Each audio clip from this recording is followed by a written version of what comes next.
Hi guys, today is another day and this is your girl Bon back with another vlog and this is my day 3. What are we going to tackle for today? So for today, we're going to tackle about mental health. Ayun, so what is mental health ba, no? Many might wonder. So, mental health refers to emotional, psychological, and social well-being of a person. So, this affects life aspects such as how a person should feel, act, and think. Ayun, guys. So, bakit ba ito yung pag-uusapan natin for today? Ayun, so bukod sa tumataas na kasi yung bilang ng mga victims ng mental illnesses or mga mentally unstable dito sa Pilipinas, no? Lalo-lalo sa generation natin. As I've mentioned earlier, yung case ni Emma Atienza na she is the victim of cyberbullying. No, sobrang dami yung traumas na pinagdaanan mula bata hanggang sa na-reach niya yung age of being a teenager.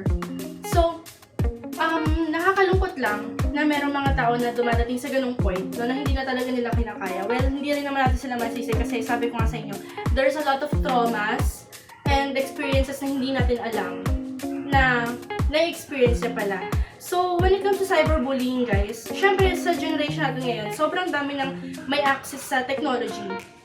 Ultimo bata nga diba? Kahit mga 3 years old, 4 years old, diba? 7 years old, na may phone na, may access na to technology and to different social media platforms. So this video, guys, is just a reminder na let's spread kindness, no? Libre lang maging mabait. Hindi naman na tayo dapat makadagdag pa sa iisipin ng mga taong marami nang iniisip. 'Di ba? May mga times na hindi natin alam na nakakadagdag pa pala tayo sa mga iniisip nila. For example, ito, sobrang dalas.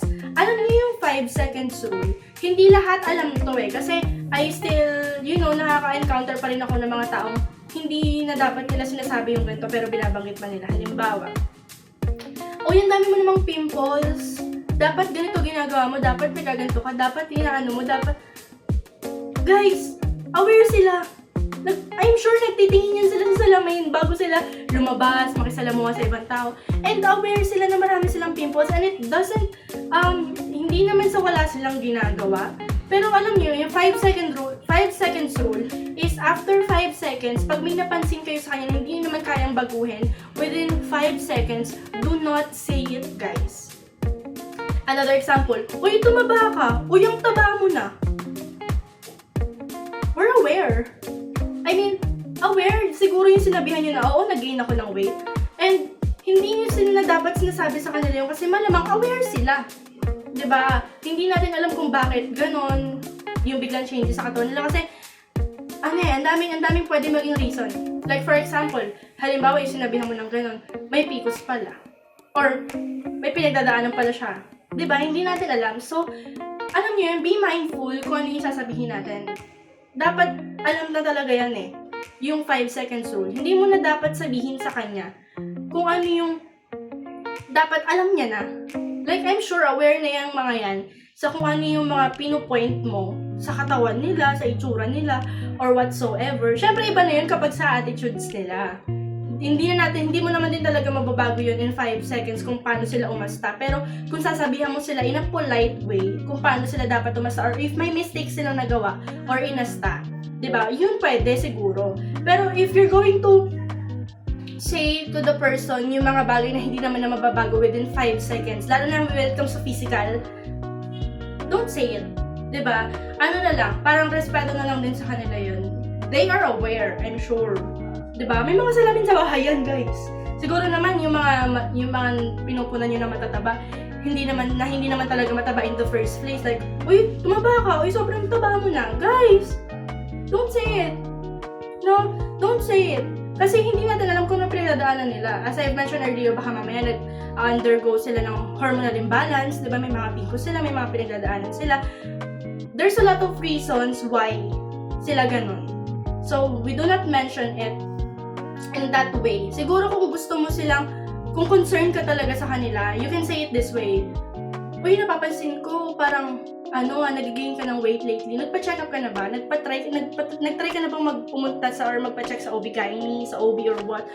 Uy, may pimples ka, ang dami. Siguro sensitive skin ka, no? Did you try to use ganito, ganyan?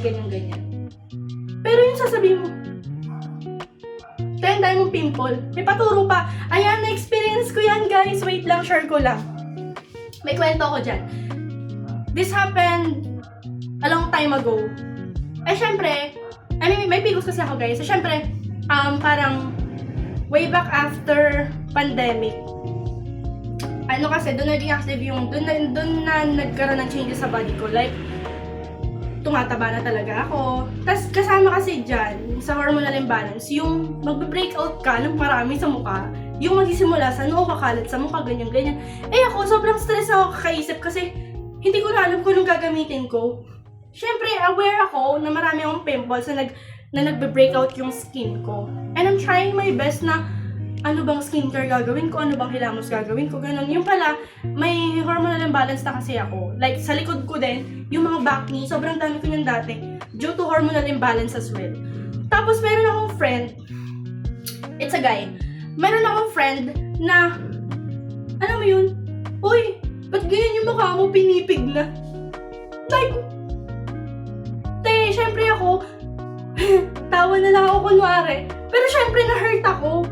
Like, ano ba yun? Dapat ba sabihin niya? Tapos, sinabi niya pa yun sa harap ng maraming friends namin. So, parang,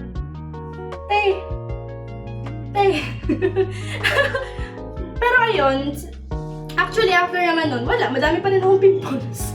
Hindi naman nawala. Diba? Pero, I'm sure aware naman ako na may salamin naman siguro kami sa bahay, di ba? Pero ayun, medyo nakaka-hurt lang, syempre, na i-call out ka sa maraming tao na ganun na ngayon. Like, yung breakout ko talaga nun sobra, as in, tad. As in. Hindi ko ma-imagine. Tapos ayun, after nun, parang hindi ko siya ma-confront na, uy, na-hurt ako. Kasi mahihayin ako eh. Hindi ako nagko-confront na, ba yan? Aware naman ako, ganun, mga ganyan. Basta, ang hirap sabihin, mag-confront. Hindi kasi confrontational nung time na yun. So, parang, ba't yung sasabihin, diba? Nakakahiya.